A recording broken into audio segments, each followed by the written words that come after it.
Hey guys, Dan Heilman back with another video on Palworld. Technically the first video on this channel, but I have posted one other video. I plan on making some videos for this game. I freaking love the game. So today we're going to make a video on bases. Everything you need to know how to build bases. As you can see, building roofs and stuff like this, you don't exactly need a ridiculous amount of support. So I'm going to show you all the tips and tricks on how to build an efficient base, how many bases you should have, starter bases, basically everything that has to do with bases. All right, let's begin. Okay, very first thing, let's talk about base building basics. Okay, so here is the starter area. This is usually where you start, and if you want to build a base, there's a couple good places here, two notably. So let's show you those real quick. Let me hop on my mount.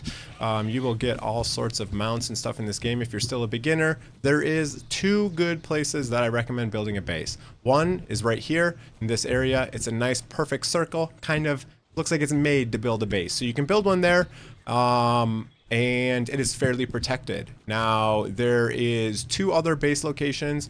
There's this base location inside of this cave here. Now, this is cool because there's only one entrance. So if you're getting attacked by a raid, they're always going to come from the same side. So what you'll do is you'll actually put your box right.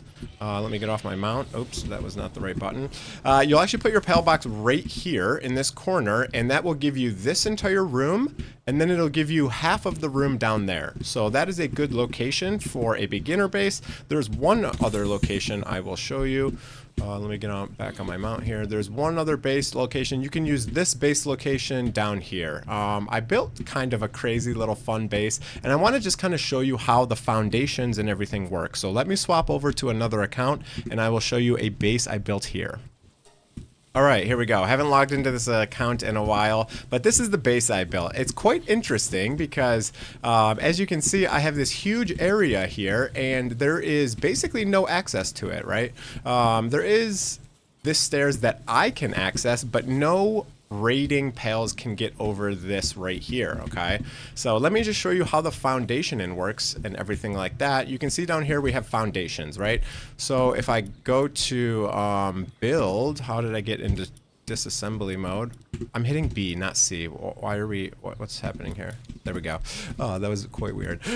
So if you go into, where is it? Right here, wooden foundation. Foundations, they can be built on the ground. And what a foundation does is it means you're able to build above it. So it's quite interesting because as you can see here, there's not much attaching this roof to the ground, right? There's no supports on this side. And you have all of these that are just coming up these two stairs here. So this is kind of an interesting beginner location. Now, I did have to do some tricks and basically take a lot of wood and do some crazy things to get it. But you can actually build a lot of things outside of your base when you start. So repair bench and primitive workbench. If you have like a forest that you're going over to get all your wood from, you can build a repair bench over there and it's fine, it'll stay. It will degrade over time because it's not inside your base, but you can do that as a start, okay? So this kind of wanted to just show you the importance of foundations. If you have foundations below, you can build very high in the air using foundations. Now, let me swap over to some of my end game bases. I'll show you two great locations for mining bases. Let's go. Okay, so first I'll show you my main base. So if we go over to my main base, I will show you what I did up here. Now, I personally like having a main base, and then I like having two mining bases. So this is my main base. I'll just kind of show you what's in here. It's a little bit slow to get on mounts sometimes. There we go. So I'm in the very far north region up here. It's totally unnecessary. I just built it for a cool location, and that's pretty much it, honestly. So there is some mining nodes right here that I built this next to. So this is an interesting location if you do want to build it. Now, if you're in the really cold areas, so if you don't have something like cold resistant armor or heat resistant stuff, or sorry, a cold resistant shirt, you're gonna get crushed here at night. So as soon as the sun goes down, you'll basically die in like 2 seconds. That's why roofs are important. Roofs are actually the only thing that stop the heat or the cold, for example. You don't need walls. You can see right here, I have no walls besides one wall. Again, I'm able to do this because of the foundation I built at the bottom. So this is actually 3 floors, technically 4 if you can go up on top of the roof, but I'll kind of show you what we got going on here. So I have a bottom floor that doesn't really get used. My middle floor is all my production. So you can see all my assembly lines in there. I have 4 assembly lines. The top floor is kind of for my pails and all of my food generation. Every base you really do want to use food generation. So you can see all these plots I have here of food. A tip is in here. Oh, I actually don't have any. A tip is to lay them out in here. Let me just show you real quick. There's some really good food. I want to talk about food real quick because it's very essential for base building. I have cake over there. I should have salad. Wow, I ran out. I've been online for quite some time, so most of my food is gone. Let me go grab some salad and I'll be right back.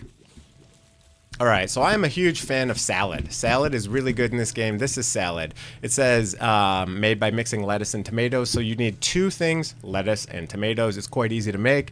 So those can auto farm and fill up your food box there for your pals. And then you build this and it actually increases their work speed. So the way to set this up so that they don't basically eat all of your things right away is you put lettuce over here on the left hand side. This goes left to right. So you have tomatoes right here and I put lettuce usually right here. I have a salad here. Now they're always going to take the salad first, which gives them the food buff, and then if they run out of salad they start moving to these other ones. I like protecting my tomatoes and my lettuce over here because I feel like I get less lettuce specifically. Tomatoes about the same, but anyways. So here's my food production. I like having a farm in all of these, and there's a couple different people you can use for the farm. You can use this guy once you're endgame Cybelix, and he or she gives you high quality cloth, so you do not need to make it in your base. You can also do wool, eggs, honey. If you want to make cakes for breeding, you're going to put heroes like the bees in here to give you some honey. Let me find a bee real quick. You need a specific bee for that. I guess I'll talk about breeding in my other one because I actually have a breeding base. So this is basically my main base, right? I do all the production. The main point of my main base is all of these lines down here, assembly lines to build all sorts of different things. If I want hyperspheres, gigaspheres, all this stuff. I'm going to build everything in this base. Now we'll go to 2 other mining bases. I have an early game mining base where I'm going to get most of my ignots from. So let me show you that. This is a great location. I think everyone knows about this location, so I won't spend too much time here. But this is a good location for it. Let me just get a bird's eye view here. So what I do is you basically have a bunch of nodes that pop up here automatically. So this entire point of this is literally just all of my Anubises here mining. These guys are really good. I'm going to make a separate video on pals that are good for bases. So I won't go too into depth on that, but this is basically only for mining. So as you can see, if I go down here and I go to this, I should have a lot of ore built up. Not a lot. Not a lot. I'm having trouble with them picking it up. It looks like they're doing okay. Look at my army of Anubises over here taking out these nodes. So this is a mining base. I use it specifically for mining. I do have food production here just to kind of automate the food production so that I don't have to constantly come in here and fill this stuff up. But as I was saying earlier, you always want salad and something with more nutrition on the left, and then you want your raw materials on the right so that they always use these first and they don't burn out of your raw materials before you can use them for cooking. I also have the cooking stuff in every hideout. I have, you know, the furnace and stuff like that in each hideout. Now let me show you my end game for those players who are now using weapons and you need sulfur. This is my great location for sulfur, and this is my breeding facility. So I will show you that. Let me get my mount out here. So you can see the sulfur nodes down here. This one's kind of advanced. You do need people who can mine but are immune to fire. See, I tried Anubis here, and whenever they walk over these corners, they get burned to death and they die. So if you use these guys, Reptiro, and this guy right here, what's his name? I forget, Astigan. These two are immune. They're totally immune to fire damage. So that means they will not die from the lava. Same with these Wixen. I actually love these Wixen heroes. Again, I'll make a full guide on pals for bases, but so this is my mining base for sulfur. I get a crazy amount of sulfur on it. I actually can't even use it all. I'll show you. So if I go here for gunpowder, look at this. I can make frickin' 1,000,000 gunpowder. I can literally make 1,000 right now. And this is just from like 1 day of farming because I've already made a lot. Now, one huge tip is doing floors. Now, originally I had floors that were only 1 to 2 walls high, and all my tall heroes and my flyers, they got stuck in the ceiling and they basically became useless. So what I started doing now is I build all my floors 4 walls high. So you can see here, 1, 2, 3, 4. And now no one's gonna get stuck in the ceiling, and you can build like skyscrapers this way. Again, you can build out, you can see I have no support walls, but because I have this base foundation all around here, I can build out to the end of the base foundation. And another tip when you're doing bases is making sure to have everything not super close together. You can see how I did my beds over here. You see how I have like basically 1 per tile, and I have some room in between them. This is very important because you'll have people get stuck constantly otherwise, right? So this is kind of my food production. I do a lot of food here, lots of food, lots of sulfur mining, and then it's also my breeding facility. So on the top, I have everything for breeding. You're gonna want a refrigerator for breeding for sure. You can store your cake, all of your essentials in here, and they don't degrade as quickly. You need a person who has ice, like Foxicle, quite good for this. She just sits right here and mans the freezer. You can see I have my cake cooker here, and I have my 2 breeding pens, and then I have 2 farms. The farms are important for cake materials. As I said earlier, if you want to build cake, I don't want to use that because I don't want to claim them. I guess I can just claim them and put them in there. No, I'm not going to do that quite yet. But anyways, you got eggs, you got honey. I have this over here to make flour is just made from wheat. So you need one of these here. You have a bee to give you honey. Now you have to use a bee guard. You can't use the Eliza bee because she does not produce honey. Only the worker bees produce honey, not the queen bee. So you can see here's some honey right here on the ground, and this is essential for cake cooking. Egg is the other one.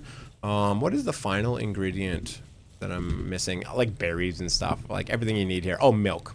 So milk you can also get if you put a cow in there. You can say Mazzarina, it says, can be milked from Mazzarina. So if I get a Mazzarina, I can throw her in here, and then I'll have everything for building cakes. And I like having 2 breeding facilities. Now, if you have the breeding in difficult mode or whatever, where it's 48 hours, you probably don't need 2 because it'll take, actually you might want to that way, but it's probably unnecessary for me to have 2. Honestly, cooking the cake is what takes the longest amount of time, is cooking the cake. So once you have the cakes, you put your breeders in here. I'll probably have a full video on breeder. This is more, again, just for bases, but this is what I ended up doing. Again, here's the location of this one for sulfur. So great sulfur location. It's the only problem is the lava. You cannot use Anubis here. They will just get one shot by the lava down here every single time because they always run over this little crack. This is how I set my my facility here for mining and breeding. Again, I used iron just because it has a little bit better durability. I think the only thing you shouldn't be using right now is stone. At least for me, it's bugged out. But if it's even 1 millimeter outside the blue circle, it'll degrade overnight as soon as I log out, and my base will be gone every time. So try not to use stone. I've had a lot of problem with it, but I don't know. By the time you see this video, hopefully that bug is fixed. But iron, even wood is totally fine, especially if you turn off degradation. Now, there's a bunch of different things for keeping your pals alive and healthy and all of that good stuff. So you'll have medicine and all sorts of stuff like that. But the very first thing that you really do need is you want to automate your food. Right? You want good food in here. You want good food. You want your salads. I'm a big fan of salads because it increases your productivity. The next thing is baked berries. If you just have berries, your early game, bake them, you get more nutritional quality. But the thing you'll notice is it says SAN 1. That's sanity. So that gets their sanity back. If you look at the rest of these, there's no sanity besides honey. Apparently honey has sanity also. But all of the things you get, lettuce, tomatoes, wheat, all of that, there's no sanity there. So that means they don't restore sanity. The only way they restore sanity is when they go to sleep, or if they go in like one of these pools to relax, or if they go in the bed. Now, I don't know that there's a huge difference between the beds. However, I feel like the end game beds, the higher tier beds, do help a little bit more with sanity. It doesn't say they do, but that's also important to look at as well. That's the biggest thing I noticed. As soon as I started using lettuce and better food, I noticed I don't get as many ailments on my heroes. I'm sorry, on my pals, right? Early game, I feel like I had purple problems with all of my pals. So I guess I'll show you one more thing before we finish the video. We'll talk about getting rid of ailments on your pals. It's not super obvious how to do it. And it's kind of cumbersome to do it. I wish there was an automated way to do it, but let's see. I have people with ulcer and fracture, okay? So this one is ulcer and fracture, perfect. So I only need one of them. Now I'm gonna have to go find these people where they are. Is it her? If you look on the bottom blue bar right next to me, you can see it says ulcer. So if I go up to her, again, sometimes she's bugged. Like right now, I can't interact. There we go. So if I hit 4 for open, then I hit feed, then we're gonna click this. It's gonna take a second, and then you'll see the ulcer went away. The better care you take care of your pals, meaning better food, better beds, having lots of spas for them, they'll get less ailments like they have right now. This dude, is it him who has it? Nope, it's this guy over here. Yeah, so this guy's got a fracture. So if I go over to him, open, feed, and medicine supplies. There we go. That should get rid of his fracture. Boom, it's gone. Now I have no more purple ailments on any of my team here, so that is pretty cool. And to make those, you just go right here. You need a medicine production. You do need kind of a special pal for medicine because not many people have medicine production, but just look through, you'll go see that. All sorts of stuff you can do here to get rid of all 3 of these, okay? So you got colds and sprains, which I almost never see. And then you have ulcers and fractures, which I don't see as often. This is the one I get a lot now, weakened and depressed. I think the level of your hero depends on which level. I think the early game ones, maybe they get sprains more, but I haven't found a use for those recently. And yeah, okay. So we'll make another video on pals specifically for bases, but that is it for my video on bases. Hope you guys enjoyed it. If you did, hit that like and that subscribe button. Have a great day, everyone. See you guys.